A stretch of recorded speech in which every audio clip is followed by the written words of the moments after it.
నేటి నుంచి 10వ తరగతి వార్షిక పరీక్షలు ప్రారంభమైన నేపథ్యంలో నిజామాబాద్ జిల్లా బోధన్ మండల కేంద్రంలోని పరీక్ష కేంద్రాల వద్ద విద్యార్థులను క్షుణ్ణంగా పరిశీలించి అనంతరం కేంద్రంలోకి అనుమతించడం జరిగింది. విద్యార్థులు పరీక్ష కేంద్రాల వద్ద ఏర్పాటు చేసిన సూచిక బోర్డు మీద వారి హాల్ టికెట్ నెంబర్లు చూసుకొని వారికి కేటాయించిన పరీక్ష రూమ్లోకి వెళ్లడం జరిగింది. మండల కేంద్రంలో మొత్తం 2984 మంది విద్యార్థులు పరీక్షలకు హాజరవుతున్నారని 13 పరీక్షా కేంద్రాలను ఏర్పాటు చేయడం జరిగిందని మండల విద్యాధికారి తెలిపారు. పరీక్ష కేంద్రాల్లో విద్యార్థులకు అన్ని రకాల మౌలిక వసతులు ఏర్పాటు చేశామని తెలిపారు. పరీక్షా కేంద్రాల వద్ద పోలీసుల నిఘా ఉంటుందన్నారు. విద్యార్థులకు ఎంఈఓ నాగయ్య హాల్ టికెట్ నెంబర్ను చూసి రూమ్ నెంబర్ తెలియజేయడం జరిగింది. పరీక్ష కేంద్రాల వద్ద విద్యాశాఖ ఇచ్చిన నియమాలను పాటించడం జరుగుతుందని, పరీక్ష కేంద్రంలోకి ఎలాంటి సెల్ ఫోన్లను కానీ ఎలక్ట్రానిక్ పరికరాలను కానీ అనుమతించడం లేదని ఈ సందర్భంగా వారు తెలిపారు.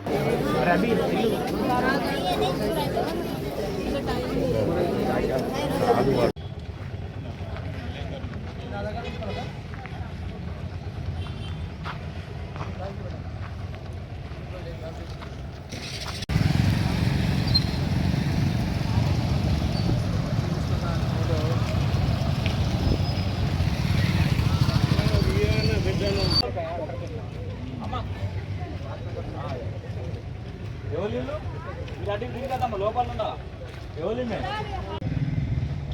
100 మీటర్ల దూరం లేదు.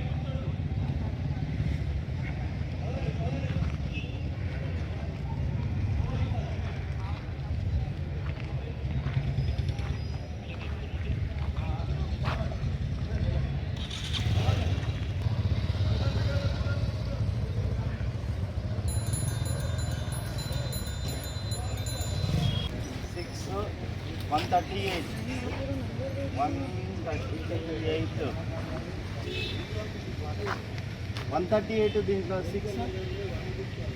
మరిన్ని అప్డేట్స్ కోసం మా ఛానల్ని సబ్స్క్రైబ్ చేయండి.